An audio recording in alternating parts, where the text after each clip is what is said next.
So ayun, kaya pala narinig ko parang may kumukulog.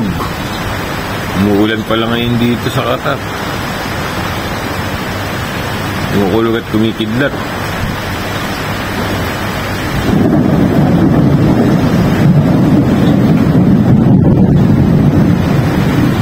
Ibig sabihin ay malapit na magpalit ng weather. Malapit na mag-summer.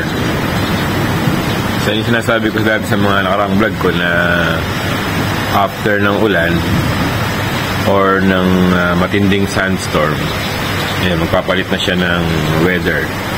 Sometimes from summer to winter, tapos from winter to summer, ganun din. It's either ulan or kakaroon ng sandstorm. Sarap, presko, nakakamiss tuloy sa Pilipinas, oh. Pilipinas, pagka, umuulan, nandun ka na sa bahay, nandun ka sa terrace, nagkakape, nakikinig ka ng music. Ayan, panoorin ko muna itong ulan kasi madalang to eh. Madalang to dito sa Qatar, sa Middle East. May kidnap. Nakakamiss makakita ng kidnap.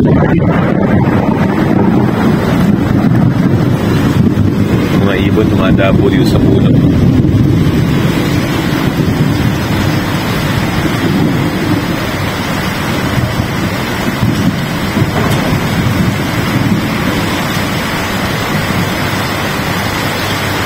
Yun lang, minsan ang downside dito sa Qatar, since wala nga silang mga drainage system dyan sa kalsada. Ayan, pag medyo na tumagal yung ulan or naging maghapon yung ulan, bumabaha talaga yun sa kalsada. Kaya ang parking na yan, napupuno ng tubig yan eh. Kapag maghapong ulan, ayan, lumakas yung buhos.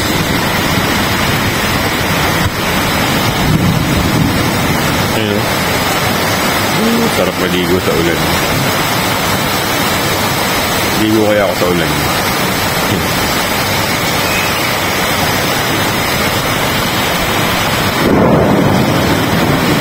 Nagboboling si San Pedro, nagboboling. Ay lakas o, bumuti.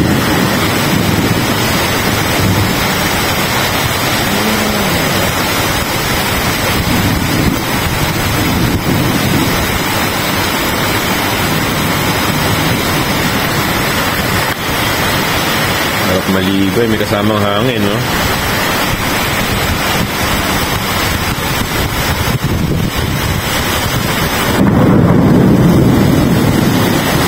Hindi na ulan, palakas ng palakas. Ay, lumakas na.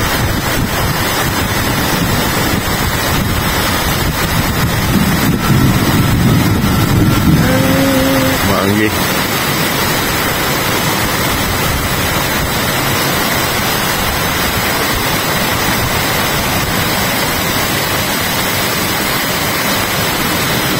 Teka, wala kaya kami sinampay. Baka mamaya ano ko ng ano dito, tapos naroon pala kami sinampay dun. Sa terrace dito kasi kami nagsasampay sa terrace eh.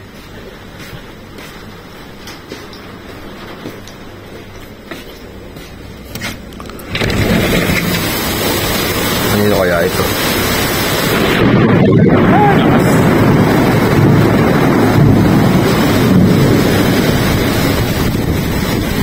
Ang lakas, maanggi. Nakatuwa lang panoorin yung ulan eh. Namiss ko ang ulan. Sarap sana maligo kaso malakas yung kidlat eh. Baka madali pa ako ng kidlat sa labas.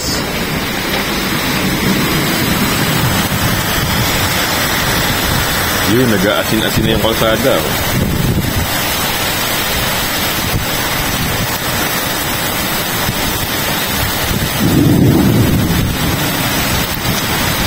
Nakakamiss din yung ulan, no? Sarap panoorin ng ulan. Siguradong nandito sa Middle East, namiss nyo rin yung mga ganitong pagkakataon, yung ulan, no?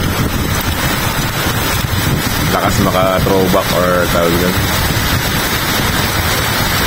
Lakas makabalik ng memory ng mga panahon na mga tag-ulan na natin Pilipinas tayo, no? Bumaliktad na yung hangin ngayon, pag ganun na yung hangin. Kanina pag ganun, ngayon pagbalik na.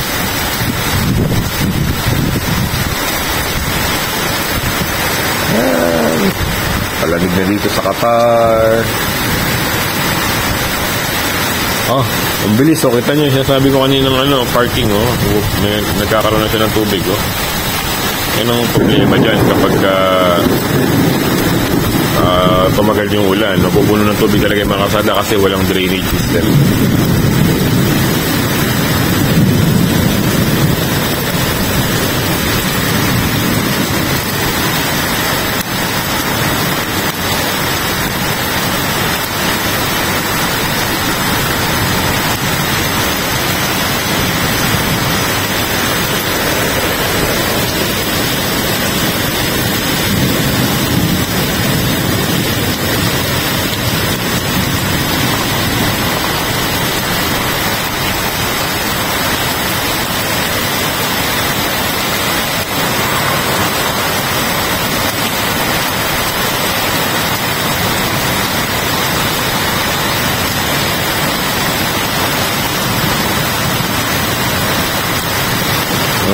Malalim na yung tubig dito.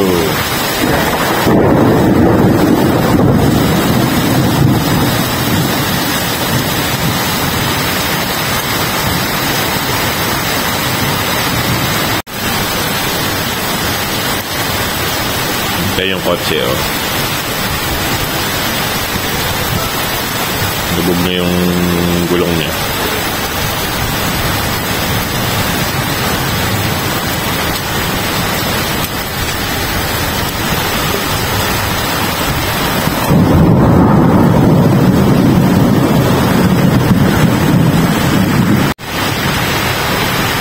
So, ayan, update na tayo sa ulan. So, yung tubig umagos from there, coming here, tapos papunta dun. Ibig sabihin, ang mababaha nung agad yung andoon, banda dun.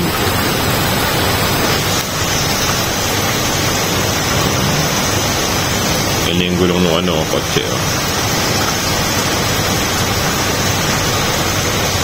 Dilim pa rin yung kalangitan.